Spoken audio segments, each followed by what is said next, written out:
Hey, friends, welcome back to another episode of Tom's Podcast. I'm Tom, and I'm really glad you're here, whether you're tuning in for the first time or you've been walking this path with me for a while now.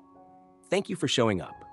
This podcast drops every Sunday evening, so if you find something here that speaks to you, make sure to hit that subscribe button on YouTube, Spotify, Apple Podcasts, or Google Podcasts, and check out toms-podcast.com for more content and resources.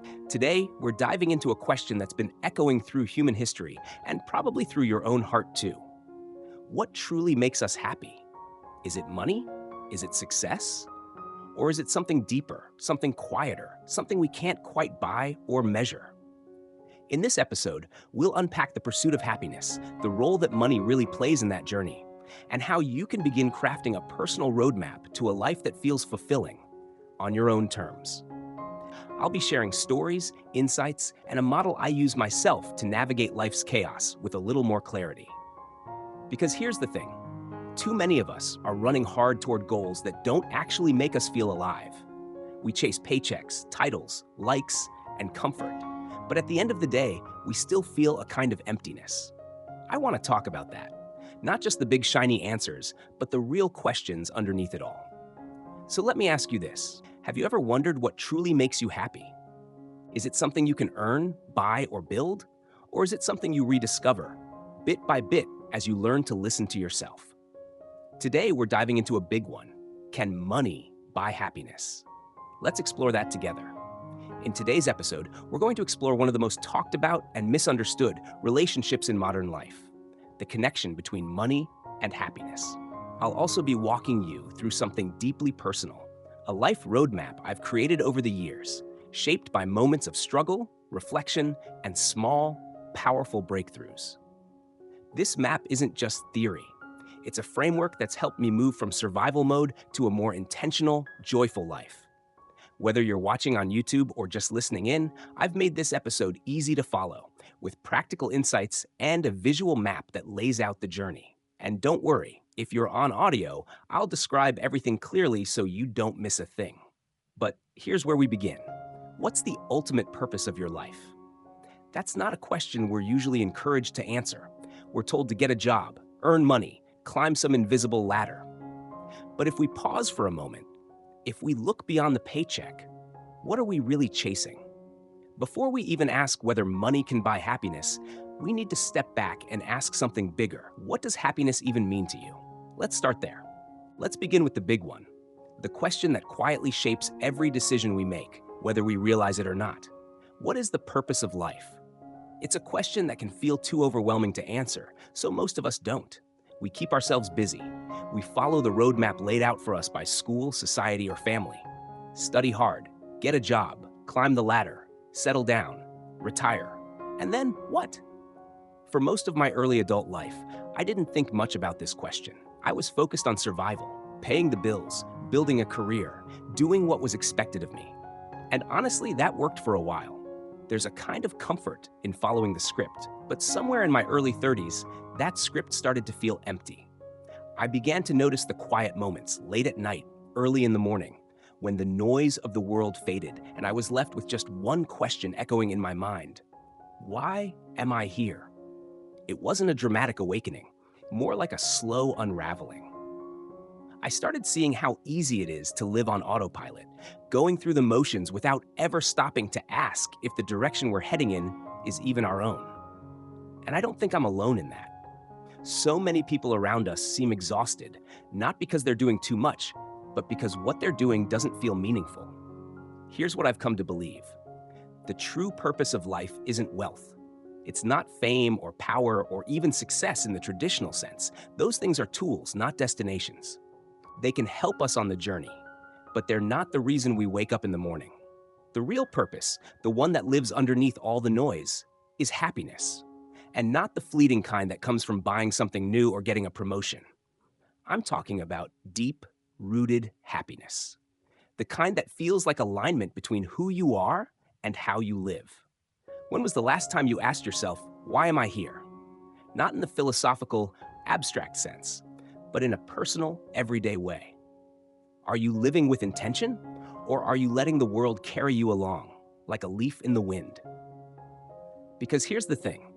If you don't decide your purpose, someone else will decide it for you. And you might wake up one day realizing you've spent years climbing a ladder that was leaning against the wrong wall. There's no one-size-fits-all answer to this. Your purpose doesn't have to look like anyone else's. For some people, it's creating. For others, it's raising a family, serving their community, building something lasting, or simply living with peace and presence. The point isn't what your purpose is, it's that you've taken the time to ask. So today, before we dive into whether money can buy happiness, I want you to sit with this question. Are you living intentionally or just going with the flow? Happiness sounds simple, but is it really? What does it mean to be happy? Not just in moments, but in the rhythm of your life. Let's break that down together. So now that we've talked about purpose, let's dig into the heart of it all, happiness. What does it actually mean to be happy? We hear the word thrown around all the time. Do what makes you happy. Follow your bliss. But when you strip away the cliches, what are we really talking about? Happiness to me isn't just a moment of pleasure or a brief feeling of joy. It's not a perfect day or a big win. It's the ultimate destination, a state of being where life feels meaningful, peaceful, and aligned. The mistake many of us make, and I made this too, is confusing happiness with achievements. We think that if we can just hit that next milestone, we'll finally feel it. The promotion, the dream apartment, the six-figure bank account. But here's what I found. When you arrive at those places, the feeling is temporary. The high fades, and you're left wondering, what now? We've all heard the saying, money can't buy happiness. And if I'm honest, for years, I didn't know what to make of that. On one hand, it sounds wise. On the other hand, try saying that to someone who's struggling to pay rent or doesn't know where their next meal is coming from. It can feel dismissive, even insulting. And often the people saying it are the ones who already have plenty of money. So let's question it. Why do we hear that phrase so often? Who's saying it and why? My experience is this. People who've never had to worry about money often underestimate its power. Yes, happiness comes from within. But let's not pretend that money doesn't play a role. It buys time, security, access, and freedom, all of which can support happiness. The problem is when we confuse it for happiness. I used to believe that success would make me happy. I set goals, worked hard, chased growth, and hit the marks I thought would fill the void. But no matter how much I achieved, the feeling I was chasing never stayed. That was the moment I realized I had been climbing the wrong ladder. I was building a life that looked good from the outside, but didn't feel right on the inside. And so I started asking deeper questions. Not just how do I earn more, or what's next, but why do I want these things in the first place? What am I really chasing? That's when I began to understand that happiness isn't something you can collect. It's something you have to create. It's built day by day through how you live, how you love, how you grow, and how you show up for yourself. That shift in thinking changed everything. I stopped asking, what should I do next to be successful? And started asking, what brings me peace? What energizes me? What feels true to me? Because the truth is, chasing money without meaning will leave you empty. You might have all the comfort, but none of the connection. You might have luxury, but no love. You might be admired, but still feel unseen. It's not that money doesn't matter. It does, but it's only one piece of the puzzle. Happiness comes from aligning your life with your values, your purpose, your relationships, and your inner peace. That's why I started building a roadmap, not just for success, but for fulfillment. I needed a guide that went beyond numbers and goals. Something that took into account survival, freedom, and happiness as three distinct yet connected layers of life. Because real happiness isn't about having more, it's about needing less and feeling more. And that's what I want to share with you. A framework, a way to think about your own journey, not based on someone else's definition of success, but on your own truth. To find happiness, I had to stop running and start reflecting. I had to stop measuring life by income and start measuring it by impact, peace, and joy. So I created a roadmap. Let's walk through it together. Let's begin the roadmap with the first and most foundational tier, survival. This is where it all starts. If you've ever come across Maslow's hierarchy of needs, you'll recognize this level. It's the base of the pyramid, basic human needs like food, water, clothing, shelter, and healthcare. Without these, nothing else matters. Your dreams, goals, and sense of purpose all take a back seat when your body and mind are in crisis mode. Imagine not knowing if you'll eat tomorrow. Imagine waking up and not knowing where you'll sleep that night or how you'll pay for your next doctor's visit. Happiness comes from aligning your life with your values, your purpose, your relationships, and your inner peace. That's why I started building a roadmap, not just for success, but for fulfillment. I needed a guide that went beyond numbers and goals, something that took into account survival, freedom, and happiness as three distinct yet connected layers of life. Because real happiness isn't about having more, it's about needing less and feeling more. And that's what I want to share with you. A framework, a way to think about your own journey, not based on someone else's definition of success, but on your own truth. To find happiness, I had to stop running and start reflecting. I had to stop measuring life by income and start measuring it by impact, peace, and joy.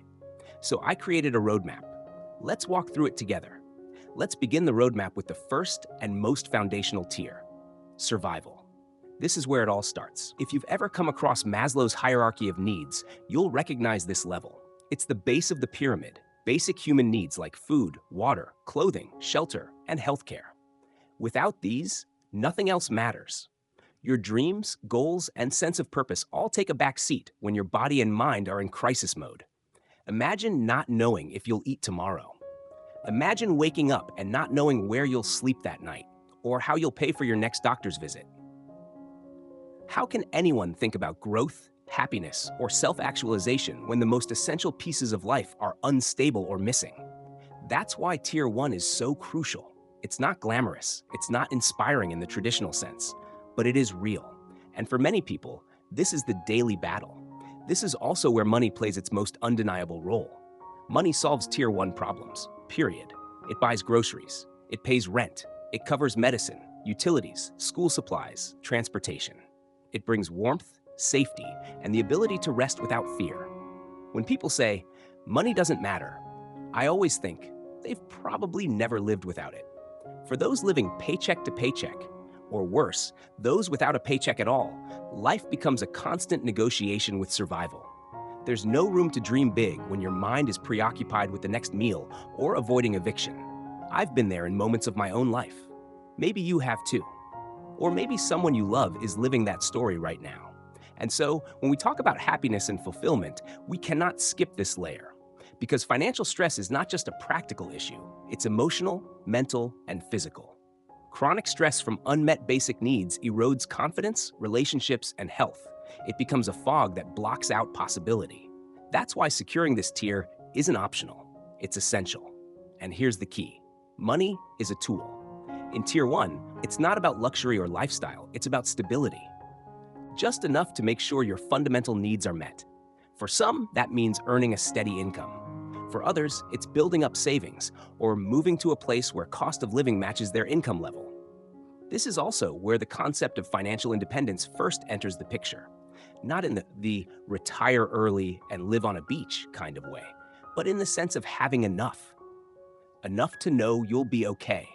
Enough to sleep at night. Enough to stop surviving and start living. So let me ask you, what's the minimum you need to feel secure in your daily life? Have you taken the time to define that? It's different for everyone. But knowing your number, your baseline, can be life-changing. It gives you a target that's real, and it pulls you out of the vague panic of never enough. Once you've secured your basic needs, when you're no longer scrambling just to survive, you create space. Space to breathe, to think, to ask bigger questions.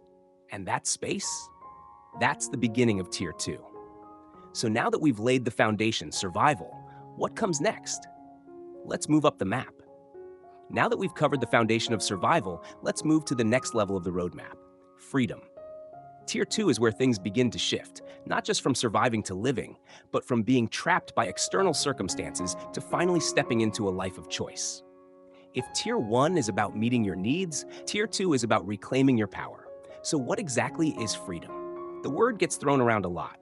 Financial freedom, time freedom, freedom of choice. But let's define it simply. Freedom is the absence of dependency.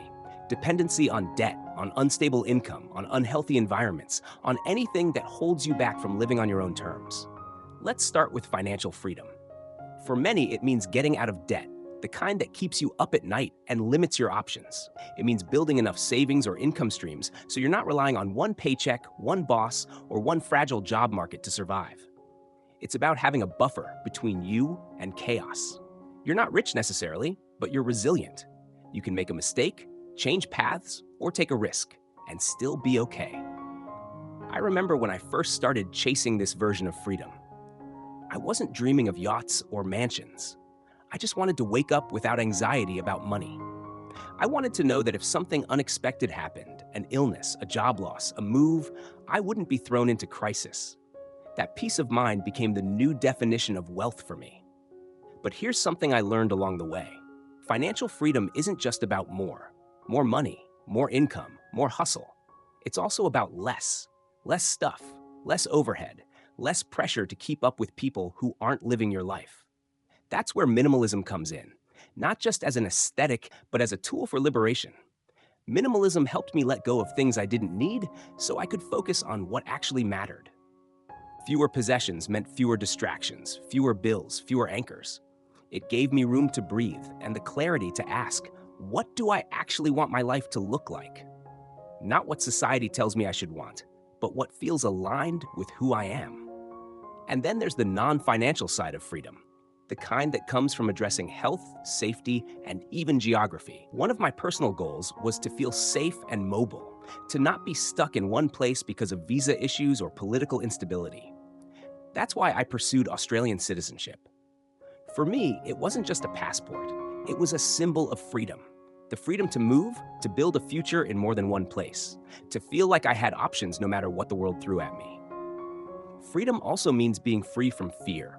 Fear of getting sick without support. Fear of being stuck in toxic environments.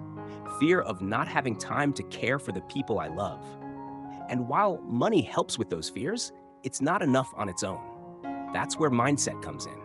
Because the truth is, no amount of money will make you feel free if your mind is still trapped in scarcity. If you don't know what enough looks like, you'll keep chasing more forever. So freedom isn't just external, it's internal. It's the ability to say, I have what I need. I don't need to impress anyone. I don't need to prove anything. I'm content and I'm in control. What would it feel like to never worry about money again? Not because you won the lottery, but because you built your life in a way that aligns with your values. Because you simplified, you planned, and you stopped living for someone else's definition of success. And let me ask you, what does freedom mean to you? Is it money? Time? The ability to work from anywhere? To say no to things that drain you? To spend your days doing what lights you up? Your definition might be completely different from mine. And that's exactly the point. Freedom is personal. It's not one size fits all. But it starts with asking the question. Tier 2 is the bridge between surviving and thriving.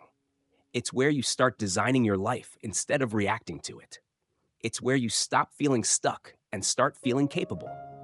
It doesn't mean everything is perfect, but it does mean you have choices. And in a world where so many people feel powerless, choice is a kind of quiet revolution. So now that we've moved from survival to freedom, what's next? What comes after the bills are paid, the fear is eased, and the path is your own? That's where we arrive at the final and most fragile tier, happiness. Let's explore Tier 3. We've reached the top of the roadmap. Tier 3, happiness. This is the part of the journey where the questions get quieter but deeper. You're no longer just surviving, and you've broken free from the chains of constant worry. Now, you're standing in a space where you get to ask, what makes me feel truly alive? What brings me love, joy, meaning? And what legacy do I want to leave behind? Unlike survival and freedom, happiness can't be measured in dollars or possessions. It's not something you can buy, or even something that anyone else can define for you. Tier 3 is entirely personal, and that's what makes it both beautiful and difficult. There are no universal steps here, only reflection, courage, and intention. Let's break it down. Happiness in this tier isn't just pleasure or comfort. It's made of 4 key elements: love, joy, fulfillment, and legacy. First, love. That can mean romantic love, yes, but also love from family, friends, community, the kind of love that makes you feel seen and supported. It's in the daily conversations, the warm hugs, the I've got your back moments. We thrive when we belong. We heal when we're loved. And yet, love is never guaranteed. It requires effort, vulnerability, and time. You can't throw money at it and expect it to grow. You have to show up for it, nurture it, and sometimes rebuild it when it's broken. Then there's joy, the small, glowing sense that life can be fun, light, and beautiful. Joy lives in simple things. Dancing in your room, cooking your favorite meal, losing yourself in music or art or nature. It's not about escaping life. It's about learning how to be in it, fully. One of the greatest shifts in my life was realizing that I didn't have to earn joy. I just had to make space for it. Next comes fulfillment, a deeper sense that your life has meaning. It might come from your work, your creativity, your relationships, your contribution to something bigger than yourself. You don't need a fancy title or a big audience to feel fulfilled. Sometimes it's just knowing that you're showing up in a way that aligns with your values, that you're living your truth, that you're doing what matters, even if no one's watching. And finally, legacy. That doesn't mean leaving behind $1 million foundation or writing a best-selling book, though it can. More often, legacy is about impact. It's the ripple effect of how you made people feel. Did you make the world a little better, even just in your corner of it? Did you raise kind kids, inspire a friend, speak your truth, create something meaningful? Did you live in a way that someone else might look at and say, that gave me hope? Tier 3 is hard because it's intangible. There's no map, no metric, no guarantee. And here's the catch. It's also fragile. You can't fully live in this tier if you haven't secured the two beneath it. If you're worried about paying rent, it's hard to focus on legacy. If you're stuck in a cycle of burnout or scarcity, joy and love often take a backseat. That's why tiers 1 and 2 matter. They give you the stability and freedom to even begin the work of happiness. But here's the truth.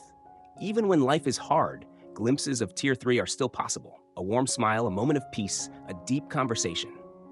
These small moments are not just bonuses, they are the essence of happiness.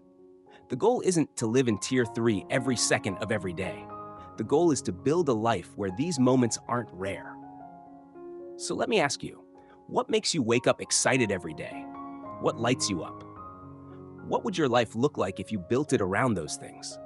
Not to impress anyone, not to check off boxes, but simply to live more honestly. And one more question, what legacy do you want to leave behind? Not someday, but now. Every choice you make, every conversation you have, every risk you take, it all shapes the story you're writing. You don't need to have it all figured out. You just need to decide what matters most to you and start living in alignment with it.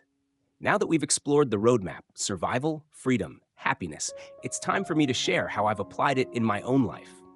What worked, what didn't, and what I learned along the way. Let's get personal. I was stuck in a cycle of work, every day blurred into the next. Emails, deadlines, side hustles, checking my bank balance at midnight. I kept telling myself that it was all for a reason. Success, stability, maybe even happiness. But the truth was, I didn't have a plan. I was surviving, reacting, running. Until one day I stopped. I sat down and asked myself the simplest but hardest question. What am I really building? That's when I started drawing my own map. My tier 1 survival wasn't dramatic. I had to earn enough to keep the lights on, pay rent, cover groceries. It was about getting by, like so many of us. I took jobs that paid the bills, even if they didn't feed my soul. I cut unnecessary spending, avoided debt, and slowly built up a safety net. That phase was about discipline and practicality.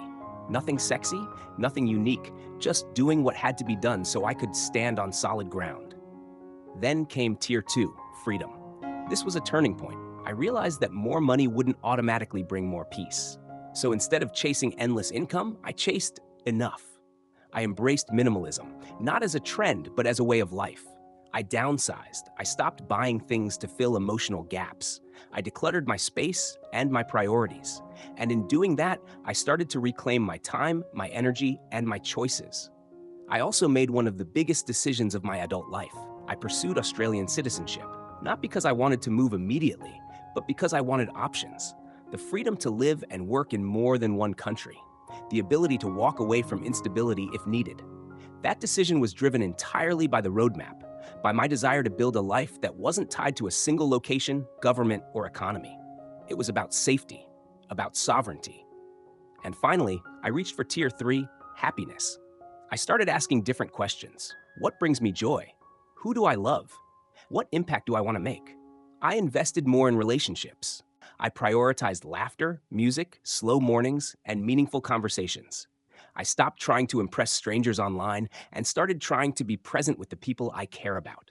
I found fulfillment not in achievement, but in alignment. I wrote more. I shared more. I lived more honestly. In late 2024, I made another big pivot.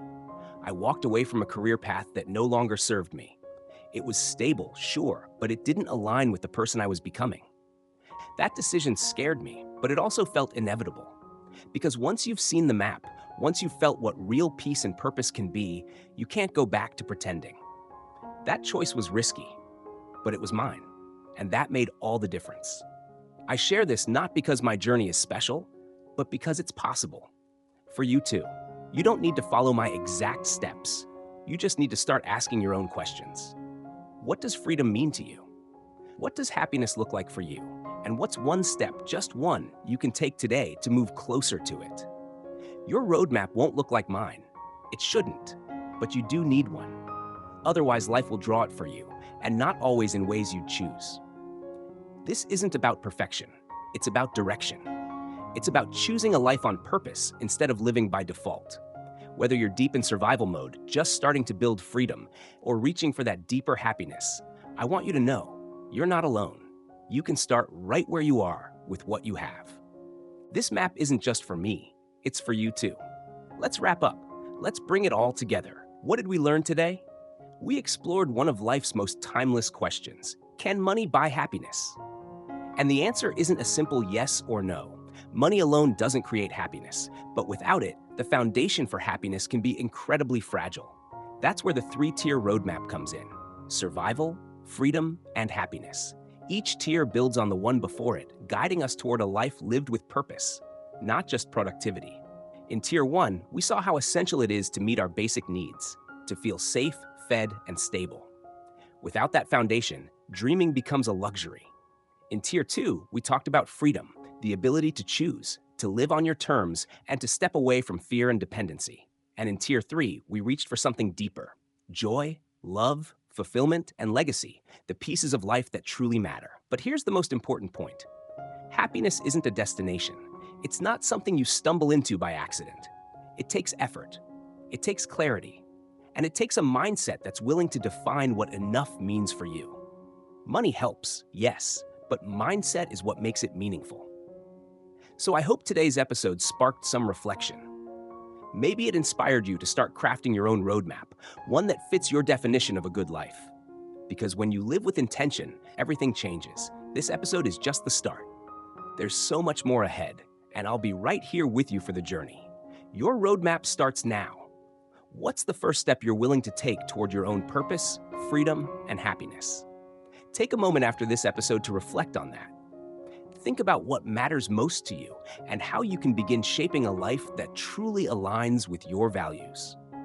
If today's conversation resonated with you, I encourage you to share this episode with someone who might need to hear it, whether it's a friend, a family member, or even a colleague. Sometimes, the right words at the right time can spark incredible change. Don't forget to follow Tom's podcast on YouTube and across social media so you won't miss upcoming episodes. Make sure to subscribe on your favorite platform: Spotify, Apple Podcasts, Google Podcasts, wherever you listen to your shows. Your support helps this community grow and brings these meaningful conversations to more people around the world.